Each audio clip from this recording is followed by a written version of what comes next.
ऊंची आवाज में हालेलुया बोलेंगे। ऊंची ऊंची ऊंची आवाज में 7 बार ऊंची आवाज में hallelujah hallelujah hallelujah hallelujah hallelujah hallelujah hallelujah. ऊंची आवाज में thank you Jesus, thank you Jesus, thank you Jesus. तू खोज खुदावंद का राज, बरकतें खुद ब खुद आएंगी। तू खोज खुदावंद का राज, बरकतें खुद ब खुद आएंगी। तू खोज खुदावंद का राज, बरकतें खुद ब खुद आएंगी। Thank you Jesus. खुदा बाप, आज का वचन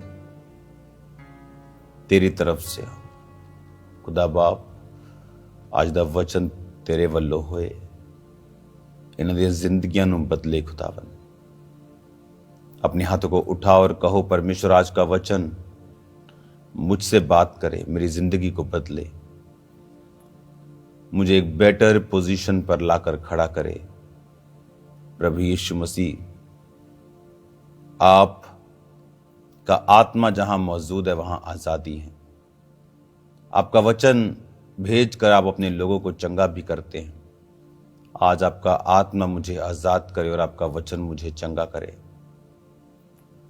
प्रभु यीशु मसीह, आप अंगूरों की बेल और मैं आपकी ब्रांच, एक टहनी हूं, और मैं चाहता हूं कि मैं बहुत सफल लाऊं, और मैं चाहता हूं कि मैं बहुत सफल लाऊं। प्रभु यीशु मसीह के पवित्र और सामर्थी नाम में हम मांगते हैं, आमीन, आमीन, आमीन। हैप्पीएस्ट संडे काम्ब्रा church, the church of science and wonders. आप जहां से भी मुझे देख रहे हैं, online branches all over the world, happiest Sunday आप सबको। मेरा बिलीव है कि आज जब मैं पवित्र आत्मा की प्रेजेंस से आपसे बात कर रहा हूं और उसकी हुजूरी में बैठा हुआ मैं आपसे बात कर रहा हूं, परमेश्वर का वर्ड जो है ये आपको छुड़ाएगा और आपके विश्वास को ये सेम नहीं रहने देगा। राइट नाउ जो फुल वर्ल्ड में चल रहा है, जो पूरी दुनिया में हो रहा है, वो हम देख रहे हैं।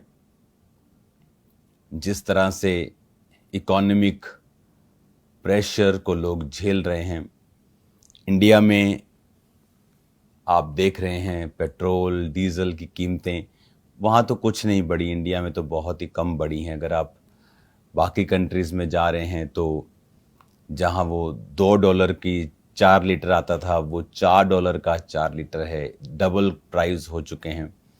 लोगों की जेब पर भारी बोझ है, इकोनॉमिक प्रेशर है all over the world, India में भी है किसी लेवल तक। इस सिचुएशन में आप फिर देखो, परमेश्वर के जो लोग हैं उन पर पहले ही जाहिर कर दिया गया था कि फ्यूचर में सडनली कुछ घटनाएं होंगी, करेंसीज वीक होती जाएंगी, सोना चांदी मजबूत होते जाएंगे।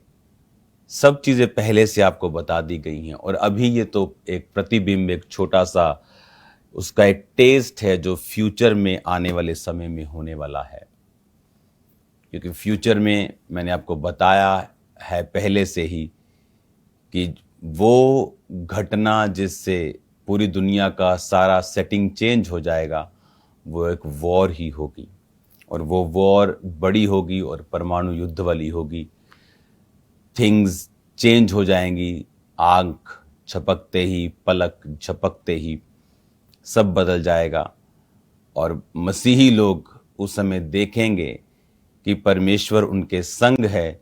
जब उस सिचुएशन में लोग पैनिक में होंगे, डिप्रेशन में चले जाएंगे, सुसाइड्स कर लेंगे, लेकिन आप देखेंगे मसीही लोग किस तरह से परमेश्वर उनके इंतज़ामों को करता है और उनके लिए किस तरह से बेहतर रास्तों को निकालता है, और यही हमारा परमेश्वर है।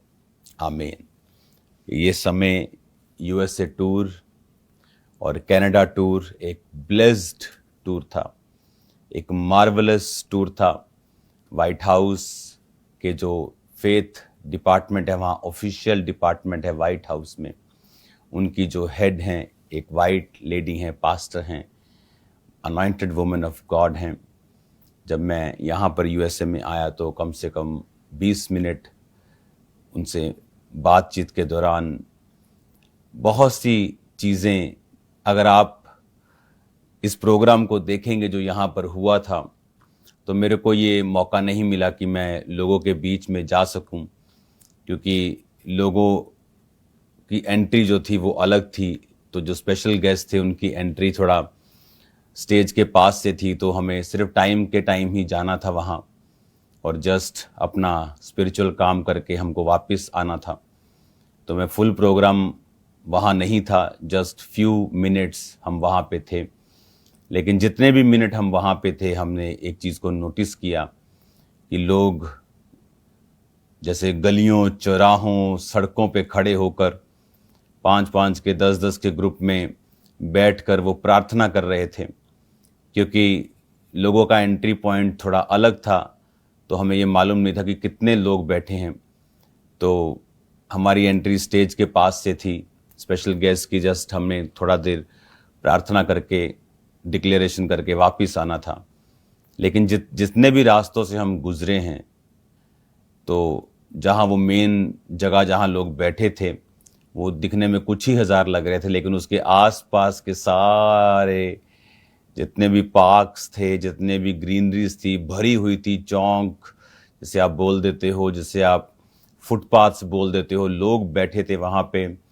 कोई मैक्सिकन था, कोई अमेरिकन था, कोई एशियन था, कोई फिलिपिनो था, कोई चाइनीज़ था, कोई इंडियन था, कोई पाकिस्तानी था, कोई बांग्लादेशी था, कोई अलग अलग तरह, कोरियन थे लोग वहाँ पे। हर आदमी वहाँ पर प्रार्थना कर रहा था। और ये बात जब वाइट हाउस के फेथ डिपार्टमेंट के हेड से हम कर रहे थे, तो ऐसा पहले कभी नहीं देखा गया था।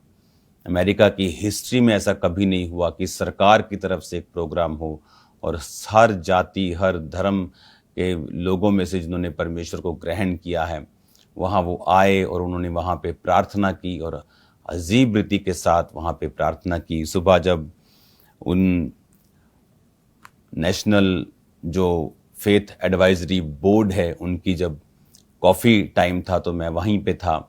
तो वहाँ पर मुझे कुछ समय बिताने का मौका मिला और वहाँ पर मैंने कुछ लोगों को देखा और वहाँ भी नोटिस किया कि हर तरह के लोग एक्साइटेड थे, फेथ से भरे हुए थे। आप देखकर बड़ा हैरान होंगे अगर आप यहाँ पे होते कि हर तरह का व्यक्ति वहाँ पर एक्साइटेड था अपने फेथ को लेके।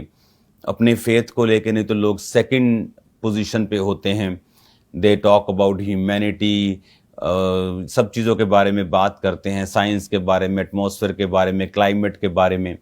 लेकिन ये प्रोग्राम था जहाँ लोग जीसस के बारे में बात कर रहे थे, प्रार्थना कर रहे थे। कोई किसी को जानता नहीं था, कोई उधर खड़ा होकर प्रार्थना कर रहा है, कोई उधर खड़ा होकर प्रार्थना कर रहा है। कैथलिक्स थे, पेंटिकोस्टल्स थे, सब तरह के लोग थे, सब तरह के गेस्ट थे, सब तरह के लोग थे। इतना मार्वलस वो प्रोग्राम था और मैंने नोटिस किया कि खुदा ने बहुत बड़े बड़े कामों को वहाँ पे किया और ये अपने आप का अपने तरह का एक स्पेशल प्रोग्राम था जो पहले कभी ऐसा नहीं देखा गया। एक ग्रेट टाइम था वहाँ पे, एक मार्वलस टाइम था वहाँ पे। तो वहाँ पे कुछ मिनट्स हमने बिताए, उसके बाद हम वहाँ से वापस आए। उसके बाद क्योंकि कनाडा में मेरा क्रूसेड था और कनाडा क्रूसेड्स पे जब मैं रास्ते में आ रहा था मुझे मालूम नहीं था, क्योंकि शेड्यूल काफ़ी टाइट था। प्रोग्राम्स अटेंड करने थे, कुछ लोगों से बात करनी थी, कुछ ऑफिशियल लोगों से बात करनी थी, उनके सरकारी लोगों से बात करनी थी। तो जब मैं कनाडा में आ रहा था तो मेरे को मालूम नहीं था कि कनाडा में कौन कौन से लोग हैं। जैसे आपने देखा कि वहाँ कनाडा जो सेंट्रल गवर्नमेंट है उनकी वहाँ से आई थिंक 2 या 3 शायद मंत्री, वहाँ से 3 एमपी, सिटिंग एमपी और जो मंत्री भी हैं, डिपार्टमेंट्स उनके पास हैं, वो आए और उन्होंने अलग अलग सम्मान चिन्हों के साथ, एप्रिसिएशन लेटर्स के साथ सम्मानित किया। और मैं नहीं जानता था कौन आ रहा है, क्योंकि ये टीम से मेरी बात नहीं हुई थी। सब कुछ बहुत जल्दी जल्दी जल्दी जल्दी हो रहा था। लेकिन परमेश्वर ने मुझे जब वर्ड दिया जो मुझे प्रीच करना था कनाडा क्रूसेड के पहले दिन, तो मैं बड़ा हैरान हुआ, क्योंकि परमेश्वर ने वो वचन एक राज्य के बारे में दिया था। मैं आपको ये इसलिए बता रहा हूँ कि जैसे हम अपने घर में आके बात करते हैं, सारा दिन क्या हुआ, डैडी बात करता है, मम्मी बात करती है, भाई बात करते हैं, रात को डाइनिंग टेबल पर बैठकर, उसी तरह मैं आपसे आपका अगुआ होने के नाते बात कर रहा हूँ कि यहाँ पर क्या हुआ। तो मुझे नहीं मालूम था कि सेंटर से मिनिस्टर आ रहे हैं और जो लोकल गवर्नमेंट होती है प्रोविंस की, जैसे पंजाब गवर्नमेंट है, ऐसे लोकल जो स्टेट गवर्नमेंट जिसको हम बोलते हैं कनाडा में प्रोविंस बोलते हैं, उस गवर्नमेंट के लोग थे, वहाँ के मिनिस्टर थे, वो भी आए और उन्होंने, वो अलग पार्टी के हैं, सेंटर में अलग सरकार है, तो उन्होंने सम्मानित किया। वो पहले भी मुझे सम्मानित कर चुके थे, तो लेकिन मुझे मालूम नहीं था कि वो लोग आ रहे हैं। लेकिन जब परमेश्वर का आत्मा 1-2 दिन पहले जब मैं अपनी पर्सनल बाइबल स्टडी में था, तो मुझे वर्ड दे रहा था राज्य के बारे में कि जो राज्य परमेश्वर के वचनों के मुताबिक चलता है वो राज्य अलग होता है, उस राज्य पे परमेश्वर का फेवर होता है, वो राज्य संघर्ष नहीं करता। लेकिन मुझे नहीं मालूम था कि वो लोग आ रहे हैं। लेकिन जब मुझे मालूम हुआ मीटिंग में, जब मैं आया और मुझे 1-2 घंटे पहले मालूम हुआ कि ये सब सेंटर के मिनिस्टर आ रहे हैं और वो आपको सम्मानित करना चाहते हैं और हमें भी उनको सम्मान देना है उनके आने पर, तो आपको स्टेज पे आना है और उनको बुलाना है। तो मुझे मालूम हुआ कि ये वर्ड जो परमेश्वर ने मुझे दिया था, इसका एक मकसद था कि परमेश्वर ये चाहता था कि मैं उनकी उपस्थिति में, कि जहाँ पर सेंटर सरकार भी हो कनाडा की और स्टेट सरकार भी हो, और उनकी उपस्थिति में मैंने वो परमेश्वर का वचन दिया। इतना बड़ा परमेश्वर ने कार्य किया। कमाल के दिन निकले, मार्वलस दिन निकले। शेड्यूल बस टाइट था, फटाफट आगे कर्नाटका क्रूसेड्स, अगले क्रूसेड्स, फिर क्रूसेड्स। बॉडी तो थक चुकी थी, लेकिन जो काम मैं अपनी आंखों के सामने देख रहा था, मेरे साथ जो टीम थी वो देख रहे थे कि हमने कभी ऐसा अपनी लाइफ में नहीं देखा कि एक नेशनल लेवल का प्रोग्राम हो जहाँ पर सब डिनोमिनेशंस के लोग हों, जहाँ पे प्रेसिडेंट अपनी पूरी टीम के साथ, वो अपने पूरी प्रेजेंस के साथ अपनी वीडियोस को, अपनी प्रेजेंस को वहाँ पे रख रहे हैं। व्हाइट हाउस बिल्कुल पास था जहाँ पे ये प्रोग्राम था, वाशिंगटन डीसी जो अमेरिका की राजधानी है, वहाँ पे ये प्रोग्राम था। जो क्रिश्चियन व्यक्ति हैं उन्हें, लोगों को लगता है कि ये इस पार्टी की सपोर्ट करते हैं, ये वाली पार्टी को सपोर्ट करते हैं। क्रिश्चियन व्यक्ति ऐसे नहीं हैं। क्रिश्चियन व्यक्तियों का ये काम है कि वो सरकार जो भी हो उनको वर्ड देना, उनको परमेश्वर की मर्जी को बताना, उनको बाइबल के वचनों को बताना, ताकि कोई भी सरकार हो, परमेश्वर किसी का पक्षपात नहीं करता, लेकिन उस सरकार को ये मालूम होना चाहिए कि परमेश्वर का वचन हमसे क्या इच्छाएं रखता है, क्या एक्सपेक्टेशन रखता है, क्या स्टैंडर्ड रखता है। तो वो सरकार भी आशीषित रहती है, उस देश में भी परमेश्वर आशीष को देता है और उस देश के नाम को परमेश्वर बड़ा करता है और उसके संग होता है। क्रिश्चियन व्यक्ति का मकसद यही होता है। उसका मकसद किसी पार्टी को सपोर्ट करना या इस तरह से देखना, वो मकसद बहुत छोटा है। बड़ा मकसद है कि जो भी व्यक्ति उस कुर्सी पे हो, चाहे वो प्रधानमंत्री की कुर्सी पे हो, चाहे वो प्रेसिडेंट की कुर्सी पे हो, चाहे वो मुख्यमंत्री की कुर्सी पे हो, उन्हें परमेश्वर का वर्ड देना और उनके लिए प्रार्थना करनी। और उस काम को परमेश्वर ने यहाँ पर अच्छी तरह से किया। उस प्रोग्राम को अच्छी तरह से परमेश्वर ने निभाया, सब बढ़िया हुआ। और जो मेरे साथ हम जब जा रहे थे वहाँ पे और फिर वहाँ से प्रोग्राम करके हम वापस आए, तो फिर लंच टाइम हम अपने रूम में थे और वीडियोस सारी चल रही थी, तो ऐसा लग रहा था कि ये एक एक ड्रीम है एक नेशन के लिए, एक देश के लिए, कि जहाँ पर सरकार खुद उस प्रोग्राम को कर रही है। सब प्रीचर्स को सिर्फ 2-2 मिनट का ही, 3-3 मिनट का ही समय था, क्योंकि हर डिनोमिनेशन के वहाँ पे पास्टर्स थे, पेंटिकॉस्टल्स थे, कैथलिक्स थे, सब तरह के पास्टर्स थे। तो वो 2-2, 3-3 मिनट अपने देश के लिए प्रार्थना करके एक छोटा सा जस्ट 30-30 सेकंड का मैसेज दे के 1-1, 2-2 मिनट बोल के बस वो जाते जा रहे थे। लेकिन बात ये थी कि लोगों की जो स्पिरिट को मैंने देखा वहाँ पे, आम लोगों की स्पिरिट को, वो बहुत ही मार्वलस थी, कमाल थी। हालेलुया। आज उसी वर्ड को मैं कंटिन्यू करूंगा आपके साथ, और आपको मालूम होगा कि परमेश्वर किस तरह से कार्य कर रहे हैं, किस तरह से वो सोचते हैं। जब हम यशाया की पुस्तक 32 उसकी 1 आयत को पढ़ते हैं तो उसमें लिखा है, देखो एक राजा धर्म से राज्य करेगा और राजकुमार न्याय से हुकूमत करेंगे, और हर एक मानो आंधी से छिपने का स्थान और बौछार से आड़ होगा, या निर्जल देश में जल के झरने व तृप्त भूमि में बड़ी चट्टान की छाया। उस समय देखने वालों की आंखें धुंधली ना होंगी और सुनने वालों के कान लगे रहेंगे।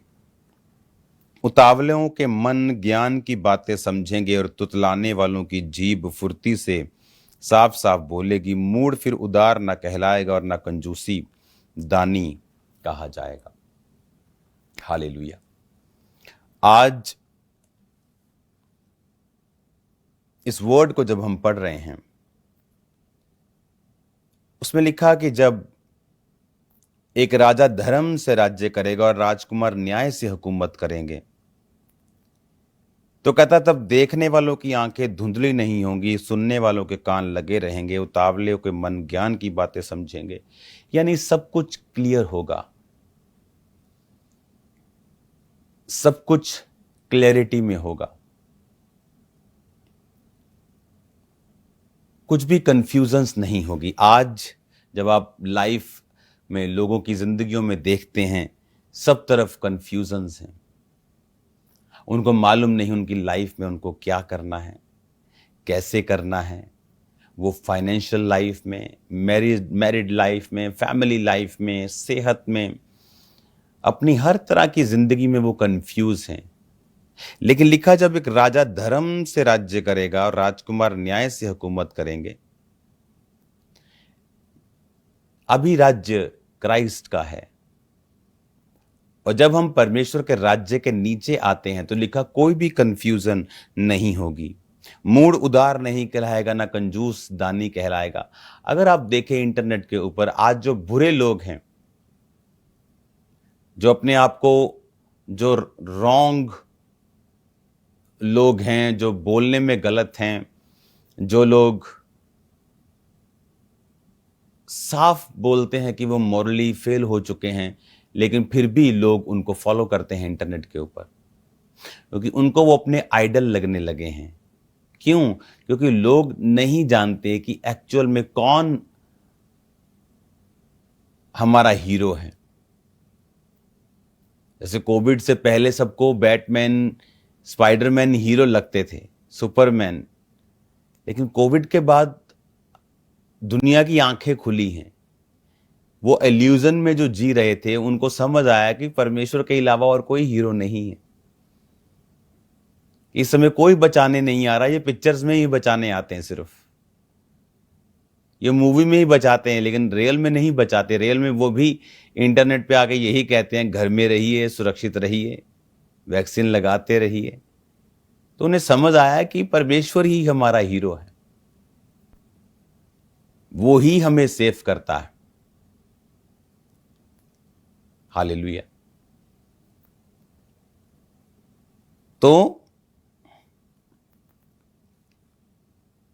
उसने कहा, जब हम एक ऐसे किंगडम के नीचे होंगे, जब हम यीशु मसीह को अपना उद्धारकर्ता ग्रहण करेंगे, फिर कहता तुम्हारी लाइफ में कंफ्यूजन्स नहीं होंगी। तुम मूड को उद्धार नहीं कहोगे, उदार नहीं कहोगे, अच्छा नहीं कहोगे, कंजूस को दानी नहीं कहोगे, यानी तुम्हारी आंखों के सामने सब कुछ क्लियर होगा। हालेलुया। जब हम स्टेज की ओर जा रहे थे अमेरिका में प्रोग्राम, तो जो मेरे साथ परमेश्वर के दास थे अपोस्टल माल्डोनाल्डो, जब मैं उनके साथ जा रहा था स्टेज की ओर, तो वो हम सब बात कर रहे थे कि ऐसा हमने पहले कभी नहीं देखा। तो जस्ट हमने स्टेज की ओर से एंट्री ली, हमने 2-3 मिनट वहां पे उन्होंने प्रीच किया, प्रेयर किया। वापिस जब हम रूम में खाना खा रहे थे तो प्रेसिडेंट की उस मैसेज को हम सुन रहे थे, तो ऐसा लग रहा था कि जैसे कोई सपना हो, क्योंकि वो माहौल जो मैंने यहां देखा है वो बहुत ही मार्वलस था। कहते ना, जो प्रकाशित वाक्य में कि हर एक जाति, एक बड़ी भीड़, हर एक जाति में से, हर एक धर्म के व्यक्तियों में से जो परमेश्वर के मेमने के सामने है, वो वाला फील यहां पे एक छोटे लेवल का आ रहा था, कि जहां पे हर एक जाति प्रार्थना में है और सब ये बात कह रहे थे कि हमने पहले ऐसा नहीं देखा है जो हो रहा है। हालेलुया। सब तरह के पास्टर्स अपना अपना मैसेज दे रहे थे। कोई फेथ पे मैसेज दे रहा था, कोई सुपरनैचुरल हीलिंग डिलीवरेंस पे मैसेज दे रहा था, कोई साल्वेशन पर दे रहा था, कोई हिस्टोरिकली चीजों के ऊपर इंटेलेक्चुअली क्राइस्ट के बारे में बात कर रहा था। तो मालूम हो रहा था कि हाँ, ये एक पेंटिकॉस्टल मूवमेंट का ही प्रोग्राम नहीं है, क्योंकि फेथ हाउस के जो हेड हैं पास्टर पॉला वाइट, वो पेंटिकॉस्टल जैसे हमारे जैसे मिनिस्ट्रीज होती हैं उनकी, वो उस तरह की मिनिस्ट्री, एक रियल मिनिस्ट्री को चलाती हैं, लेकिन वो वाइट हाउस में फेथ डिपार्टमेंट की हेड भी हैं। तो जब बहुत लंबी बातचीत के दौरान वो भी यही कह रही थी कि God is doing wonderful things, great things, जो हो रहा है पैसा पहले कभी नहीं हुआ। ऐसी बहुत सी चीजें जो आपसे बोली नहीं जा सकती हैं ऑनलाइन, जो विटनेस की जा सकती हैं, या मुझे पता है या कुछ ही लोगों को पता है, वो मार्वलस है। हमें प्रार्थना करनी है। आमीन। जब क्राइस्ट आपकी लाइफ में आते हैं तो सब कुछ क्लियर होता है, आप कंफ्यूज नहीं होते हैं, क्या करना है क्या नहीं करना है, सब कुछ क्लियर होता है, सब कुछ साफ होता है।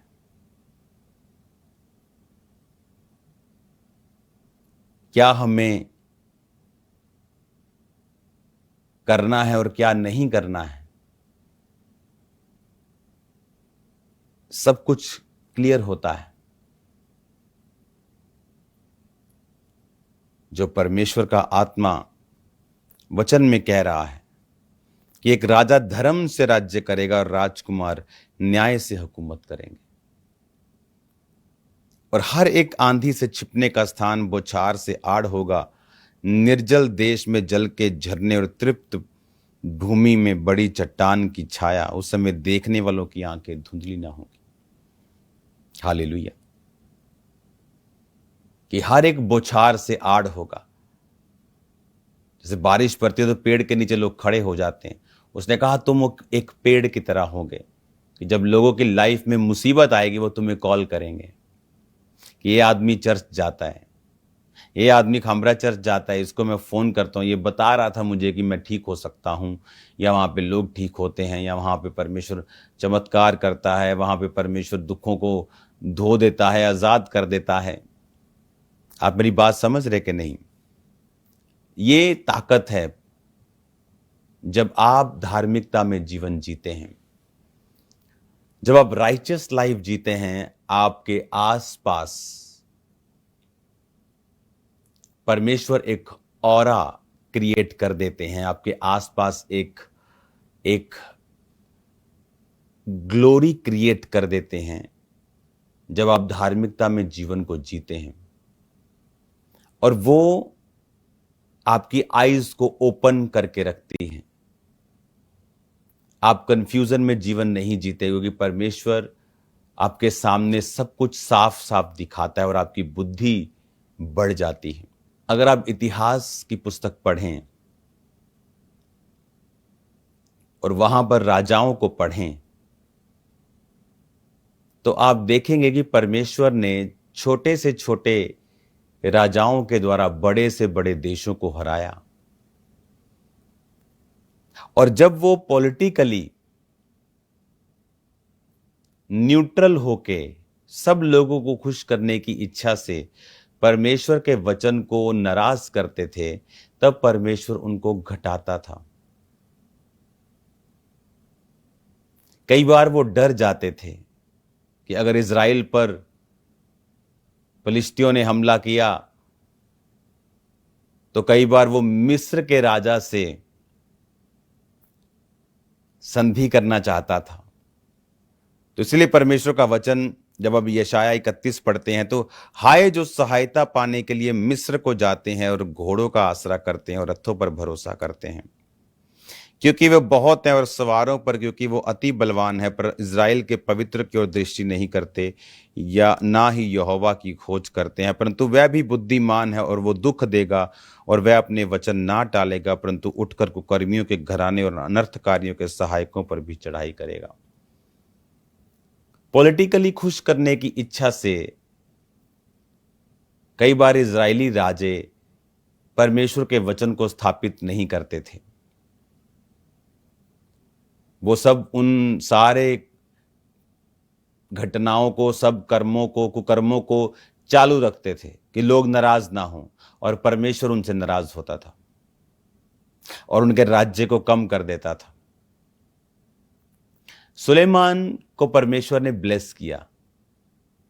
वो दाऊद को, उसकी टेस्टिमनी को जानता था, अपने बाप की गवाही को समझता था, और परमेश्वर ने, हम जानते हैं, उसको बुद्धि दी और ब्लेस किया और बहुत बढ़ाया। उसने सुदृढ़ किए, दृढ़ किए राज्यों को, गढ़ों को बना दिया। लेकिन अपने अंत के समय में सुलेमान पाप में गिरा, क्योंकि उसकी बहुत सी पत्नियां थी और उन पत्नियों ने उसको यहोवा के अलावा दूसरों की पूजा करने के लिए भी भरमाया। और उसने जब ऐसा किया तो परमेश्वर ने कहा, अब जो मैंने वचन तेरे बाप दाऊद को कहा था कि मैं तेरे घराने, तेरे वंश पर हमेशा इस गद्दी को, तेरे वंश को दूंगा, अब मैं उस वचन को पूरा नहीं करूंगा, पर कंप्लीटली मैं उससे छीनूंगा नहीं। पर क्या हुआ उसके बाद, जब सुलेमान के बाद सुलेमान का बेटा जब गद्दी पे बैठा और लोग उसके पास आके कहने लगे कि अब तेरे पिता ने जो बोझ हम पे डाला था उसे थोड़ा हल्का कर, तो जो उसके पिता के, सुलेमान के जो मंत्री थे, उसको सलाह देने वाले लोग थे, उन्होंने कहा उस राजा को कि आप इनसे अच्छी तरह से बात कीजिए, तब ये आपके अधीन रहेंगे। लेकिन जब उसने उनको 3 दिन के बाद बुलाया कि अब दोबारा आओ मेरे पास, मैं आपको बताऊंगा मुझे क्या करना है, लेकिन उसने जो सब सलाह मानी तो उनकी मानी जो उसके अपने संगी साथी थे, जवान लोग थे, और उसने कहा कि मेरी छिंगुलियां पिता से भी मोटी हैं, यानी मैं जितना बोझ मेरे पिता ने डाला था उससे ज्यादा डालूंगा। अगर वो कोड़ों से ताड़ ना देता तो मैं बिच्छुओं से दूंगा। तो इस वजह से इज़राइल का घराना जो था वो सुलेमान के घराने से टूटकर अलग हो गया, और सुलेमान का घराना सिर्फ यहूदा के ऊपर राज्य करने लगा। यानी अगर 12 गोत्र हैं तो समझ लीजिए आपकी 80-90% लोग चले गए और 10% से लोग रह गए वहां पे, जिन पर वो राज्य करने लगा। उसके राज्य को परमेश्वर ने कम कर दिया। रीजन, परमेश्वर ने कहा तू धार्मिकता के द्वारा राज्य करेगा, धार्मिकता के द्वारा ही तू स्थिर रहेगा। और कोई इतनी बड़ी बात नहीं थी लेकिन जब आप परमेश्वर से वफादार नहीं होते हैं, स्मॉल इंसिडेंट आपकी लाइफ को कम कर देते हैं। कुछ छोटी घटनाएं ही, स्मॉल इंसिडेंट, बड़े नहीं, लेकिन वो ऑल डिजाइंड होते हैं खुदा के द्वारा। आप उसके आगे अगर पढ़ेंगे, आप दूसरा इतिहास की पुस्तक पढ़िए, उसके 9 बाब से सारी पुस्तक सारी पढ़िए, आपको इन राजाओं के बारे में जिक्र आपको मिलेगा कि जब जब ये राजा लोगों को खुश करने के चक्कर से परमेश्वर के वचन को अपने राज्य में स्थापित नहीं करते थे, परमेश्वर नाराज होता था। और परमेश्वर यह चाहता था कि हर वक्त वो परमेश्वर के ऊपर भरोसा रखें।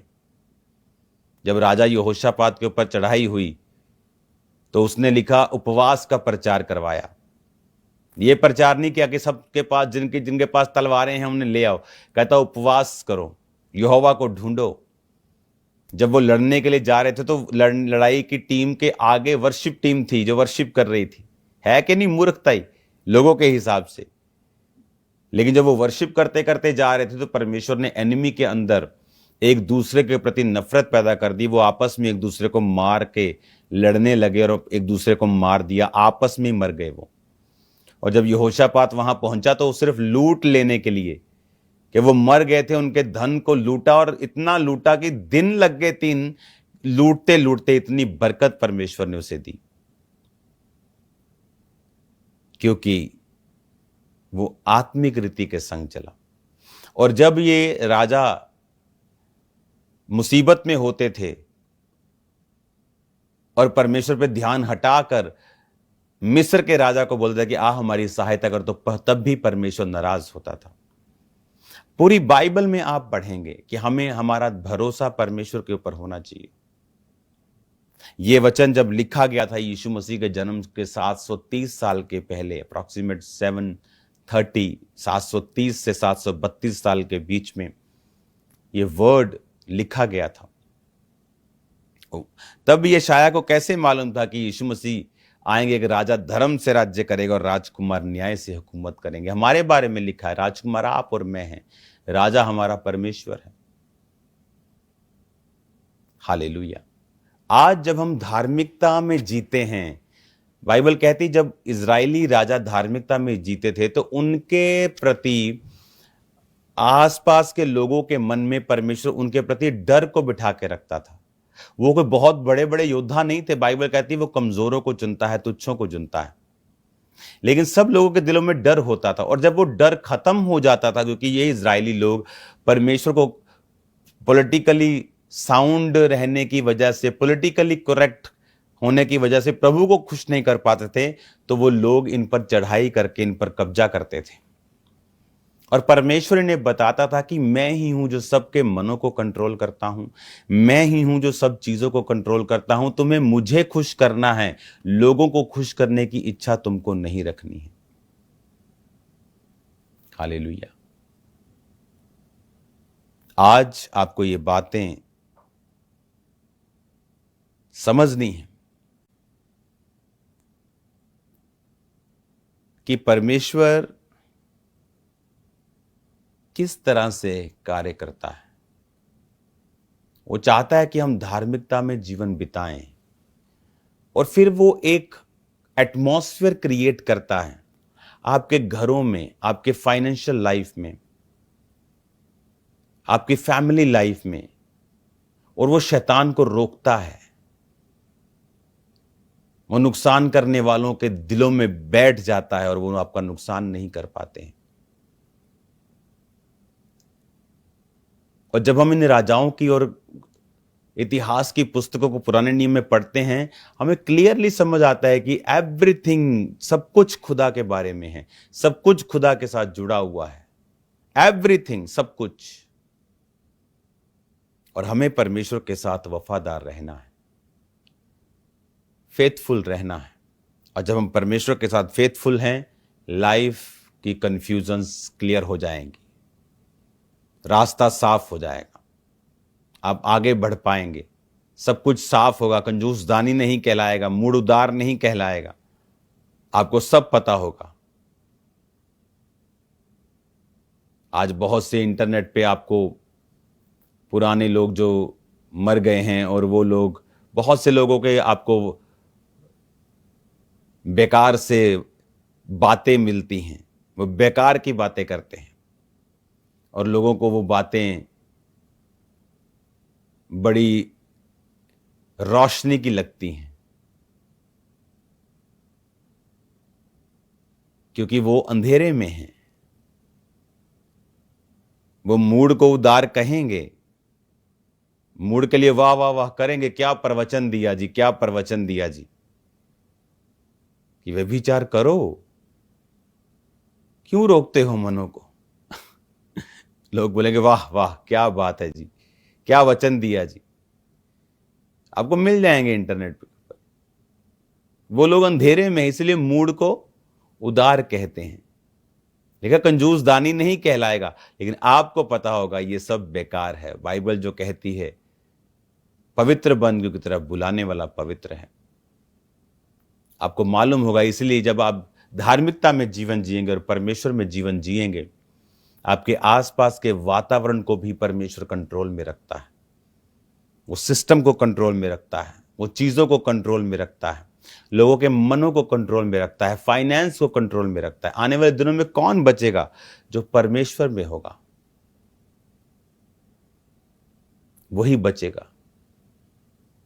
हालेलुया। इस वचन को जो मैंने आपको बताया है, इसे फॉलो करते हुए धार्मिकता में जीवन जिए, मसीह में जीवन जिए, समाज को खुश करने की इच्छा से, रिश्तेदारों की खुश करने की इच्छा से, लोगों को खुश करने की इच्छा से परमेश्वर को नाराज ना करें।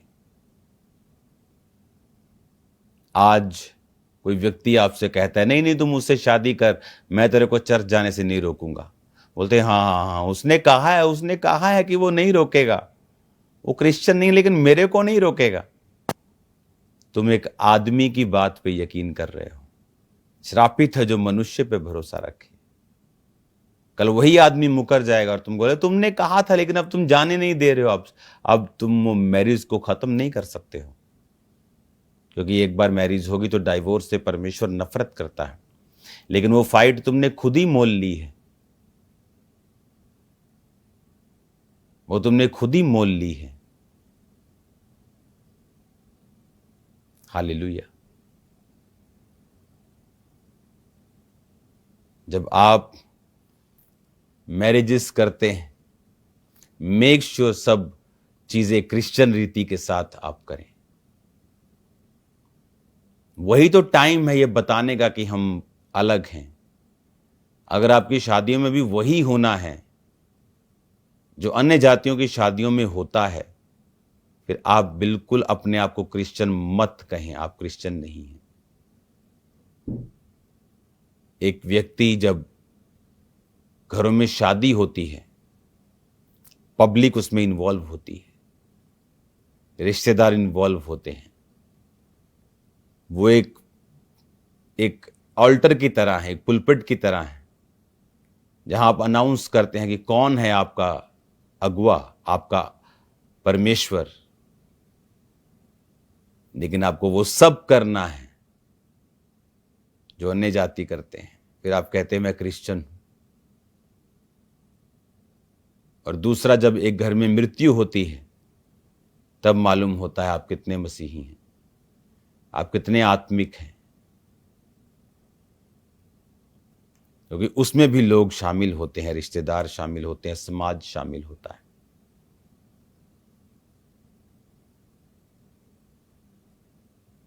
अगर आप उस समय स्टैंड नहीं ले सकते हैं, देन आप कुछ भी कर लें, आप फेल हो चुके हैं उस चीज में। उसने कहा तू लोगों के बीच में मेरा इकरार करेगा, मैं तेरा इकरार करूंगा। अमेरिका का प्रोग्राम क्या था? पब्लिकली रीडेडिकेट करना, पब्लिकली आना और रीडेडिकेट करना अपने देश को,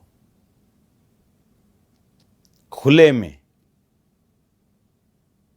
हजारों लोगों के बीच में, लाइव लाखों लोगों के बीच में, सरकारों के बीच में।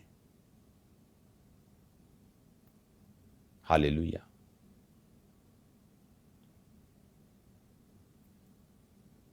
आज ये मैसेज मेरा बिलीव है आप लोग समझेंगे।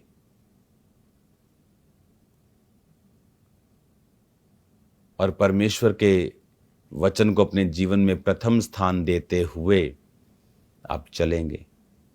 उस समय तो आपको थोड़ा डिस्कंफर्ट लगेगा, लेकिन बाद का कंफर्ट उस डिस्कंफर्ट को भुला देगा। तो सब ब्रांचेस, सब लोग डिलीवरेंस के लिए रेडी रहें। ऑल मंथ जून क्रूसेड्स, मीटिंग्स, बड़ी मीटिंग्स, डिलीवरेंस वीक्स मीटिंग जबरदस्त रीति के साथ परमेश्वर का आत्मा करने वाला है। रेडी रहें। मैं लोगों को बुलाकर प्रार्थना करने वाला हूं इस संडे, आगे बुलाकर अलग अलग तरह के रोगियों को, अलग अलग तरह के आदमियों को, और कुछ चीजों के लिए परमेश्वर ने रिपीट मुझे प्रार्थना करने के लिए बोला है कि मैं फिर से उन लोगों को आगे बुलाऊं। तो रेडी रहें, तैयार रहें, फास्टिंग में रहें, प्रार्थना में रहें। वो बड़े कार्यों को करने के लिए जा रहा है। जिंदगी सेम नहीं होगी यीशु मसीह के सामर्थी नाम में।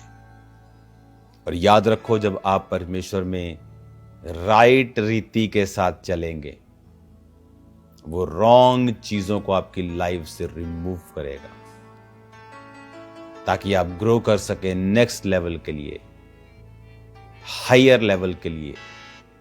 तैयार रहो हायर लाइफ और हायर लेवल पे जाने के लिए यीशु मसीह के नाम में।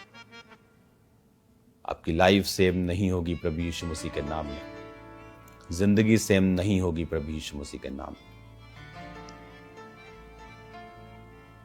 अपनी आंखों को बंद करें, अपने हाथों को उठाएं और सब जन खड़े हो जाएं।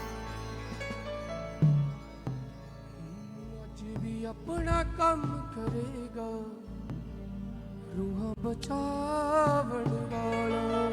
आज भी अपना काम करेगा रूह बचावन वाला। मेरे ते अपना हाथ तरेगा, मेरे ते अपना हाथ तरेगा रूह बचावन वाला। आज भी अपना काम करेगा रूह बचावन वाला। काम करेगा रूह बचावन वाला। आज भी अपना काम करेगा रूह बचावन वाला। आज भी अपना काम करेगा रूह बचावन वाला। तेरे पे अपना हाथ तरेगा, मेरे ते अपना हाथ करेगा। तेरे पे अपना हाथ तरेगा, मेरे ते अपना हाथ करेगा रूह बचावने वाला। आज भी अपना काम करेगा रूह बचावन वाला। आज भी अपना काम करेगा रूह बचावने वाला।